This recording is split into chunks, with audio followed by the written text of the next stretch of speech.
La vie d'un policier dans une zone urbaine étendue ne fait pas que vous endurcir. Elle vous enferme dans une carapace de scepticisme, si épaisse qu'elle pourrait ressembler à du Kevlar.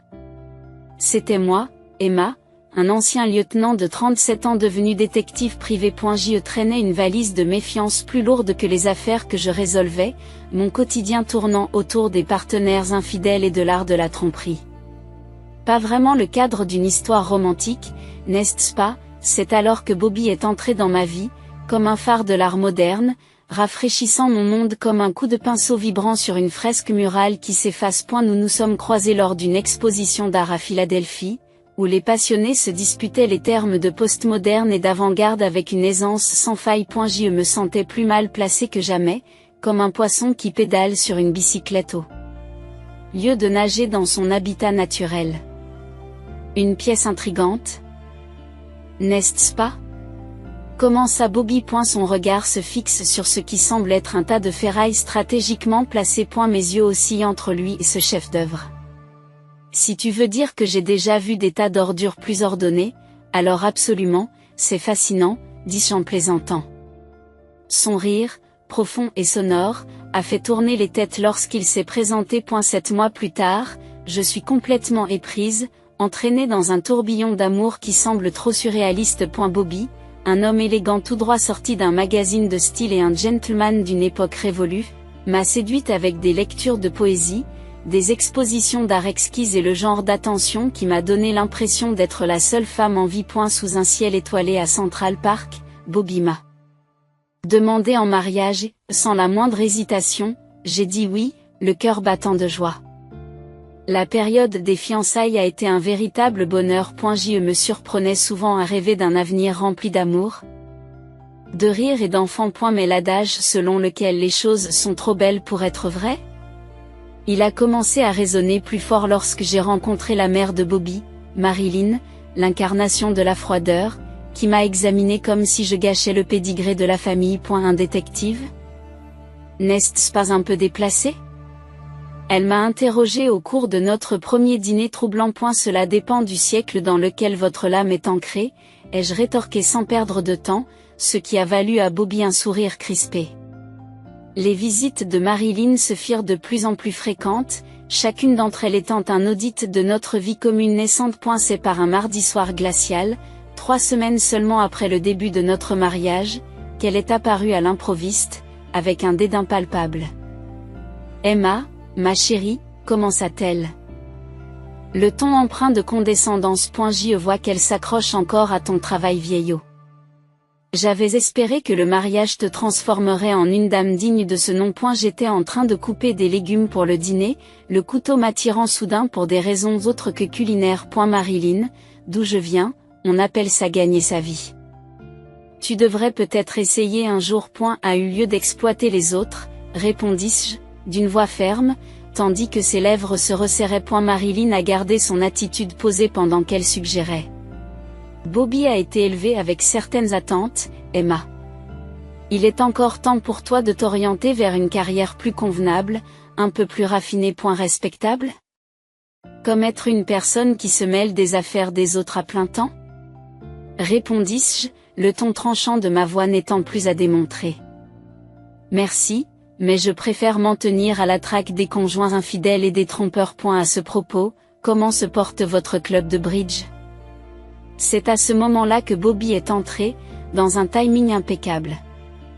Que est-ce qu'il y a? Demanda-t-il, son regard passant de sa mère à moi. Votre femme m'éclairait sur ses choix professionnels. Je dois avouer que je n'avais pas apprécié l'attrait de travailler si étroitement avec des délinquants. Remarqua Marilyn, d'un ton exagérément doux. Bobby soupira profondément, se pinçant l'arête du nez. Maman, la carrière d'Emma est cruciale pour elle. C'est une partie de son identité. Il se tourna vers moi avec un regard attirant et me dit, Emma, ne faisons pas ça maintenant, s'il te plaît. J'avais envie d'argumenter, de défendre mes limites que sa mère dépassait, mais je me suis retenue. Après tout, c'était sa mère. D'accord, dis-je, laconique. En me remettant à couper les légumes de manière agressive. L'atmosphère est devenue nettement plus froide après les visites de Marilyn. Bobby se retranchait dans une coquille silencieuse que je trouvais impénétrable. Il était douloureusement clair de quel côté il se trouvait, et ce n'était pas le mien. Lors d'une soirée particulièrement tendue, après que Marilyn ait tout critiqué, de mes talents culinaires à ma gestion du foyer, j'ai confronté Bobby. Pourquoi ne me défendes-tu jamais? Ta mère me traite comme si j'étais invisible, et tu la laisses faire. Est-ce là ce que notre mariage est censé être? Bobby a répondu d'un air las. Emma, elle est démodée. Que veux-tu que je fasse? Que je lui coupe les vivres? Non, je veux juste que tu me soutiennes. Que tu lui dises qu'elle ne peut pas nous écraser. C'est trop demandé? Il soupire, sa frustration est visible tandis qu'il se passe les doigts dans les cheveux. Je vais lui parler, d'accord? Donne-lui juste un peu de temps. Elle s'adaptera, mais elle ne l'a pas fait. Lui non plus. Le fossé entre nous s'est creusé, alimenté par la froideur de Marilyn et la passivité de Bobby, formant un fossé qui semblait trop grand pour être comblé. Ce n'était plus seulement un début difficile. C'était un aperçu brutal d'un avenir potentiellement sombre. Si les choses ne changeaient pas, vivre avec Bobby donnait l'impression de faire partie d'un mélodrame où les fissures dans l'apparence parfaite commençaient progressivement à apparaître. Il travaillait dans une galerie d'art prestigieuse, ce qui peut sembler impressionnant jusqu'à ce que l'on se rende compte de l'irrégularité de ses revenus. Pendant ce temps, je m'en sortais plutôt bien, nous assurant un mode de vie confortable dans un appartement élégant situé dans un quartier recherché. Un soir, alors que nous discutions de l'avenir au cours d'un dîner, j'ai évoqué l'idée d'acheter un jour une maison et de réfléchir à l'espace dont nous aurions besoin si nous voulions fonder une famille. Bobby a arrêté sa fourchette en plein vol et m'a regardé d'un air perplexe. Emma, où vas-tu chercher ces idées? Nous n'avons pas besoin d'une maison et je n'ai pas l'intention de trouver un nouveau travail. Je pose ma fourchette, essayant de garder un ton calme. Ce n'est pas une question de besoin, Bobby. Il s'agit de planifier notre avenir. Et avoir un revenu stable nous aiderait certainement. Il gloussa, un son qui m'avait déjà fait sourire, mais qui semblait maintenant gratter ma patience. Toi et ta fixation sur l'argent. Tu te concentres toujours sur le résultat financier, n'est-ce pas? L'argent n'est pas tout. Emma. Son rire a poussé ma frustration à son paroxysme. C'est facile à dire pour toi quand tu n'es pas celle qui est stressée à l'idée de payer les factures chaque mois. Je ne suis pas obsédée par l'argent. Bobby avait haussé les épaules d'un air dédaigneux, retournant à son repas comme si nous ne faisions que discuter de la météo. Je suis heureux de notre vie telle qu'elle est. C'est toi qui n'es jamais satisfait. Je me suis levée, perdant l'appétit. Peut-être que je ne me focaliserais pas autant sur l'argent si tu ne te contentais pas de critiquer la façon dont je gère les nôtres. Il n'a même pas levé les yeux. Je contribue d'une autre manière, Emma. Tout ne tourne pas autour de l'argent. Je me suis couchée ce soir-là, fixant le plafond, l'esprit en ébullition. Il ne s'agissait pas seulement d'acheter une maison, d'avoir des enfants ou même des finances. Il s'agissait de respect, de partenariat et de soutien. Autant d'éléments que Bobby ne semblait pas apprécier tant que sa vie restait confortable.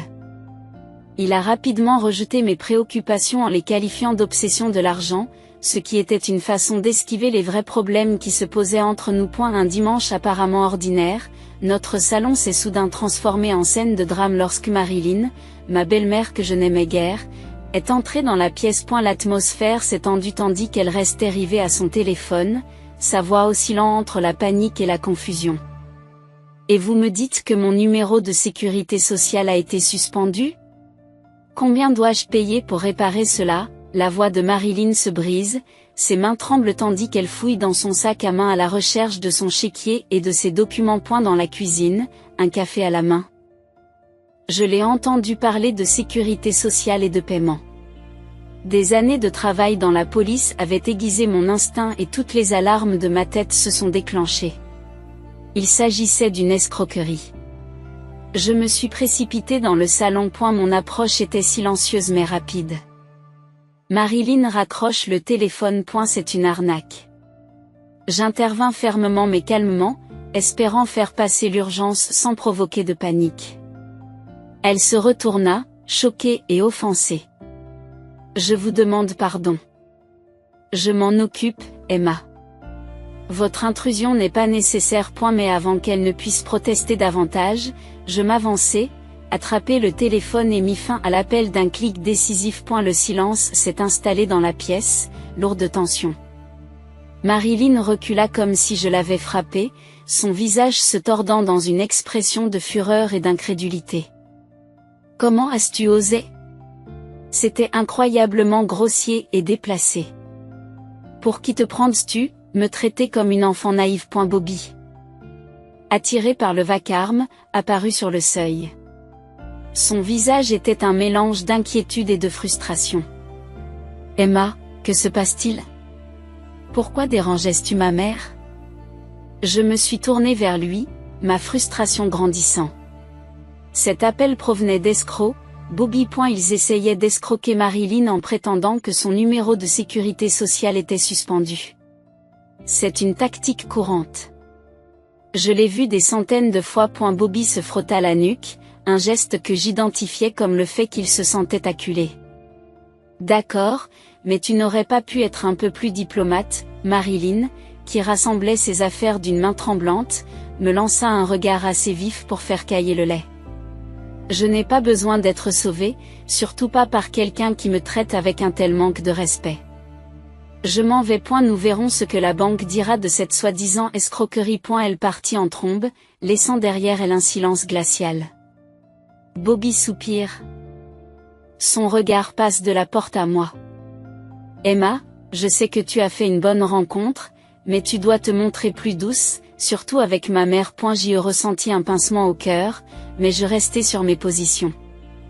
Je sais que cela m'a semblé dur. Nous n'avions pas le temps d'avoir des échanges polis. Les escrocs prospèrent dans l'urgence, et toute hésitation aurait pu coûter cher à Marilyn. Le lendemain, toujours sous le coup de la curiosité et de la culpabilité, j'ai décidé de l'appeler. Après 3 sonneries, elle décroche, la voix froide et mesurée. Que veux-tu, Emma? Je me racle la gorge. Je voulais juste prendre de tes nouvelles après la journée d'hier. As-tu parlé à la banque de cet appel? Il y a eu une pause au bout du fil avant qu'elle n'admette à contre-séure. Oui, j'ai parlé à la banque. Ils ont confirmé qu'il s'agissait d'une escroquerie. Son ton s'est durci. Mais cela n'excuse pas la façon dont vous avez géré les choses. Vous avez été impoli et agressif. Je me pince l'arête du nez, sentant poindre un mal de tête. Je suis désolée si j'ai semblé dur. J'essayais juste de vous protéger.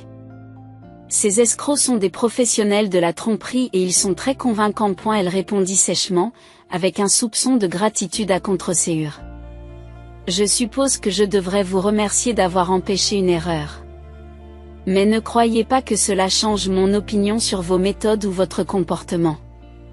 Au revoir, Emma. Et la tension entre Bobby et moi s'était aggravée, transformant notre maison d'un sanctuaire chaleureux en un champ de bataille glacial. M'accrochant à l'espoir, j'ai vu son prochain anniversaire comme une occasion de faire fondre la glace, de raviver l'étincelle qui s'était éteinte dans notre relation. J'ai minutieusement planifié une escapade d'un week-end, juste pour nous deux, en rêvant de restaurer ce que nous avions autrefois. Cependant, comme le destin, ou plutôt Marilyn, l'a voulu, elle a détruit mes plans avec les siens. Elle a programmé un grand dîner dans son manoir un jour de semaine, sachant parfaitement que mon emploi du temps était surchargé. Je l'ai supplié au téléphone. Ne pouvons-nous pas reporter le dîner à samedi? Je suis débordée au travail. Sa voix était un mélange de sirop et de givre. Non, ma chère. C'est maintenant que ça se passe. Bobby ne devrait pas avoir à modifier son anniversaire pour s'adapter à votre travail. Frustré, je me suis confiée à mon patron, la seule personne qui semblait comprendre. Il avait vu suffisamment de tromperie et de trahison pour remplir un roman, mais il reconnaissait l'importance de ce geste. Vas-y, m'a-t-il dit en me jetant un regard complice. Fais ce que tu as à faire. En arrivant chez Marilyn, la fête battait déjà son plein. Un étalage ostentatoire de faux-semblants. Marilyn m'a repéré comme un prédateur. Elle sa proie, son sourire se crispe et elle chuchote rapidement quelque chose à Bobby. Et elle était là, mon mari, installé près de la cheminée, son bras négligemment drapé autour d'une femme qui était plus qu'une simple collègue. Mon cœur se serre, mais je me ressaisis et m'approche de point. Vous n'allez pas me présenter ? Demandai-je, m'efforçant d'insuffler dans ma voix le calme que je ne ressentais pas. Bobby sursaute, comme choqué, les yeux écarquillés. Emma. Voici Laurie de la galerie. Il marmonna, puis se tourna vers elle. Et voici Emma, une parente. La pièce aurait pu tourner. Une parente ? Sérieusement, Bobby ? Ta femme, tu te souviens ? Je n'ai pu empêcher l'incrédulité et la colère de s'exprimer, les mots résonnant plus fort que prévu. Un silence s'est installé dans la pièce, tous les regards se sont portés sur nous. L'expression de Bobby s'est transformée. Un mélange d'embarras et d'irritation apparaissant sur son visage. Tu sais, une vraie femme aurait fait de l'anniversaire de son mari une priorité. Il a répliqué en se détournant, comme s'il me rejetait de sa présence. Avant que je ne puisse reprendre mes esprits, Marilyn se glissa vers lui, sa voix dégoulinant de dédain. Tu vois, Emma, tu n'as pas ta place ici. Bobby a besoin de quelqu'un qui le soutienne, comme Laurie, et non pas de ce que ses poings. Ces mots étaient comme une gifle, chacun d'entre eux étant destiné à couper profondément. La voix de Marilyn était venimeuse et elle fit un geste dédaigneux vers la porte. Je pense qu'il vaut mieux que vous partiez. On ne veut pas de vous ici. Ces mots étaient suspendus dans l'air, tranchants et mordants. Tu sais quoi, Marilyn ? Tu as peut-être raison. Peut-être que ma place n'est pas dans une famille qui se nourrit de mensonges et de tromperies. Avec dignité, j'ai à peine senti. Je suis sortie. Le froid de la nuit m'enveloppant comme une étreinte indésirable. Après le désastre de l'anniversaire de Bobby et les révélations brutales qui avaient suivi, je savais que j'avais besoin de preuves indéniables si je voulais mettre fin à ce mariage selon mes conditions. L'idée de suivre Bobby moi-même me dépassait. Je pouvais supporter de découvrir des secrets sur des étrangers, mais pas sur l'homme avec qui j'avais prévu de vieillir. J'ai donc contacté Alan, un collègue connu pour son talent à découvrir des affaires discrètes. Alan, j'ai besoin d'un service. J'ai réussi à dire, en étudiant ma voix au téléphone. Quelque chose pour toi ? Que est-ce qu'il y a ? Il a répondu immédiatement, sa loyauté étant un petit réconfort au milieu de ma tempête de trahison. C'est Bobby. Je suis sûre qu'il voit quelqu'un. J'ai besoin de preuves. Je l'admets. Les mots m'apportèrent un mélange de soulagement et d'effroi. N'en dites pas plus. Je m'en occupe discrètement. Tu auras bientôt tout ce dont tu as besoin. M'assure Alan, son assurance apaisant un peu mon anxiété. Fidèle à sa parole, Alan a tenu parole. Photos, clips audio, tout y est passé. C'était accablant. Laurie était bien plus qu'une simple collègue. Elle était ici illégalement, cherchait à se marier rapidement pour améliorer son statut, et était impliquée dans une affaire de fraude. Une partie de moi voulait confronter Bobby pour lui jeter les preuves à la figure et le regarder se débattre. Mais je me suis souvenu de sa condescendance, de son refus et de son air perpétuellement suffisant. Non, il ne méritait ni mon intérêt ni mon aide. Demander le divorce. C'était comme arracher un pansement sur une plaie qui s'envenimait depuis longtemps. J'ai exigé une compensation financière pour sa trahison. C'était le moins qu'il puisse faire. Après tout. Les retombées ont été explosives. Marilyn, toujours aussi dragon, s'est rangée de son côté, me dépeignant comme la méchante. Mais j'ai tenu bon, nourri par les preuves et l'injustice de leurs accusations. L'encre des papiers du divorce n'était pas seulement sèche. C'était le témoignage d'un nouveau chapitre que l'on voulait à tout prix ouvrir. Ouvrir mon agence de détective n'était pas seulement un rêve devenu réalité. C'était une renaissance, un nouveau départ sur les cendres de ma vie passée avec Bobby. L'agence s'est rapidement taillée une réputation de discrétion et d'efficacité, reflet des leçons que j'avais tirées de ma saga. Un jour, alors que la lumière du soleil pénétrait dans mon nouveau bureau, illuminant la licence encadrée au mur, Alice, mon bras droit et ami, a jeté un coup d'œil. Patronne, vous avez une minute ? Nous avons une affaire potentiellement importante. Une femme soupçonne son mari d'avoir une liaison et veut tout savoir. Surveillance, photos, tout point. Je n'ai pas pu m'empêcher de sourire devant l'ironie de la situation. On dirait notre pain et notre beurre. On a les détails. Alice acquiesce et pose le dossier sur mon bureau. Oui, mais il y a un hic. Elle a un budget serré. J'ai réfléchi un instant. C'était l'occasion pour moi de faire avancer les choses. D'aider quelqu'un qui pourrait se trouver dans la même situation que moi il n'y a pas si longtemps. Dit-elle lui que nous nous adapterons à son budget. Et Alice, assurons-nous d'être minutieux. Je ne sais que trop bien ce que c'est que d'être de l'autre côté de cette conversation. Le sourire d'Alice s'élargit. Je savais que tu dirais ça. Tu es quelqu'un de bien, tu sais. Essaie de dire ça à mon ex, ai-je raillé? Un sourire ironique se dessinant sur mes lèvres alors que je me retournais vers les dossiers posés sur mon bureau. Mon sourire n'a pas atteint mes yeux lorsque l'affaire s'est déroulée de la manière habituelle pour notre agence de détective. Infidélité, secret et mensonge. Des schémas que je ne connaissais que trop bien. Pourtant, à chaque affaire que nous bouclions, je sentais une partie de moi-même guérir, une validation de mon choix de repartir à 0. Un matin, alors que la ville commençait à peine à s'agiter, une femme âgée a fait irruption dans mon bureau, sa détresse étant palpable. Elle était en pleine discussion avec ma réceptionniste, fulminant contre la femme de son fils qui avait disparu, emportant avec elle une somme d'argent considérable et les laissant dans le désarroi financier. Elle a exigé de parler au propriétaire, précisant qu'elle avait besoin d'un plan de paiement. Ma curiosité a été piquée et j'ai décidé de la rencontrer moi-même. À mon grand étonnement, je suis tombée nez à nez avec Marilyn, mon ancienne belle-mère. La surprise dans ses yeux reflétait la mienne, mais elle l'a rapidement masquée par de l'embarras. Je dirige cette agence, Marilyn. Comment puis-je vous aider? J'ai réussi à maintenir ma voix stable malgré le tumulte intérieur. La reconnaissance a brillé dans ses yeux, suivie d'un soupçon de honte. Pourtant, poussée par le désespoir, elle était audacieuse. Emma, tu dois m'aider à la retrouver. La femme qui s'est enfuie avec l'argent de mon fils. Bobby est en ruine. Fais-le pour le bien de la famille.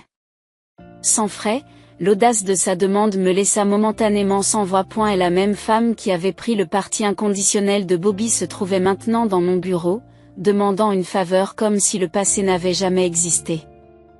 Marilyn, premièrement, n'était pas de la famille. Deuxièmement, je dirige une entreprise. Ce n'est pas une œuvre de charité pour les ex-beaux-parents volages?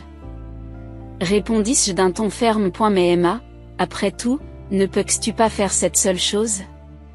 C'est le moins que tu puisses faire. Elle a insisté, sa voix mêlant supplication et exigence. Je n'ai pas pu m'empêcher de rire, quoique amèrement. Le moins que je puisse faire, Marilyn? Après que ton fils m'ait trompé. Vous attendez de moi que je pardonne et que j'oublie? Je vous suggère d'aller voir la police.